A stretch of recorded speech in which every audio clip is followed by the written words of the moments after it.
Good morning, dear students. Welcome to today's class.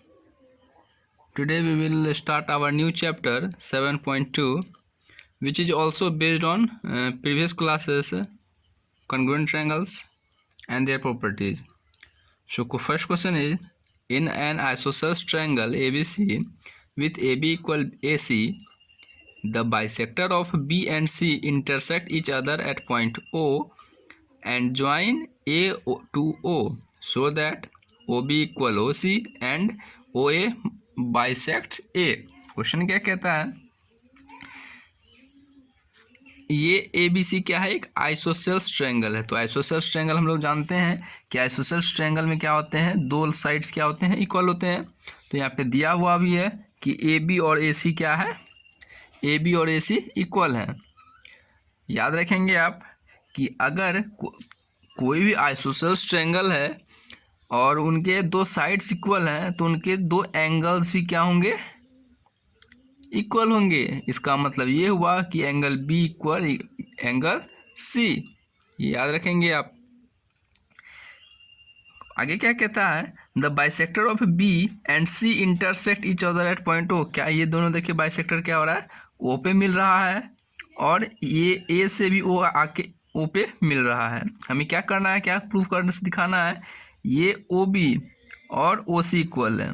तो अगर मान लेते हैं हम लोग ये ट्रायंगल ए ओ बी और एक ट्रायंगल ए ओ सी, अगर ये दो ट्रायंगल कन्ग्रुएंट हो जाते हैं तो by CPCT corresponding part of congruent triangle equal होता है।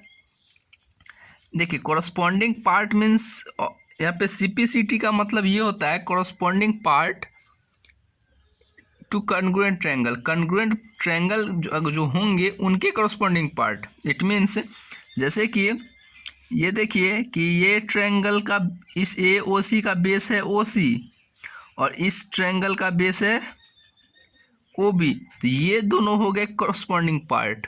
ठीक है, ये देखिए ये ए बी हो गया सबसे बड़ी साइड है, ये हाइपोटेन्यूज कहते हैं इसे, और ए ओ सी में ये हाइपोटेन्यूज हो गया। तो ये दोनों क्या होंगे, इक्वल होंगे सीपीसीटी के अनुसार। ठीक है, तो हम लोग आगे सॉल्व करते हैं इसे। हम लोग क्या करते हैं, दो ट्रायंगल ले लेते हैं A O B and triangle A O C. A O B ये साइड वाला और ये ए ओ सी ये साइड वाला। अब इसमें से देखिए सबसे पहले तो ए बी और ए सी इक्वल दिया हुआ है, ये तो क्वेश्चन में दिया हुआ था A B equal A C. Second point is angle B equal angle C A, ये भी दिया हुआ है। कैसे दिया हुआ है, क्योंकि मैंने पहले ही बताया आपको कि अगर दो साइड्स इक्वल हैं आइसोसेल्स ट्रायंगल के तो उनके दो एंगल्स भी इक्वल होंगे। थर्ड पॉइंट इज देखिए ए ओ जो है दोनों ट्रायंगल का क्या है, कॉमन साइड है। तो ए ओ इक्वल ए ओ, ये हो गया कॉमन आपका है। अब देखिए आपका कन्ग्रुएंस क्या हो गया, एस ए एस। तो so from S A S congruency triangle A O B congruent triangle A O C. अब अगर ये ट्रायंगल कन्ग्रुएंट हो गया तो इसका कॉरस्पॉन्डिंग साइड क्या होगा, इक्वल होगा।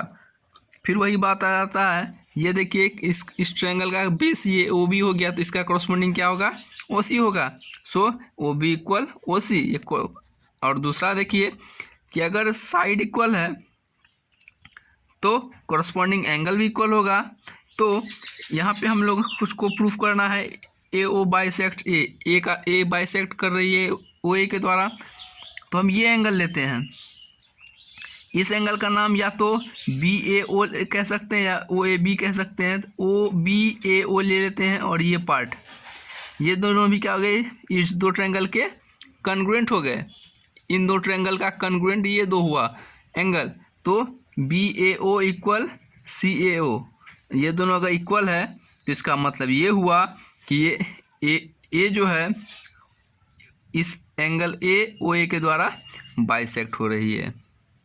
ओके, आप इसे नोट करेंगे और कोशिश करेंगे क्वेश्चन नंबर 2 बनाने का। Okay, thank you and have a nice day.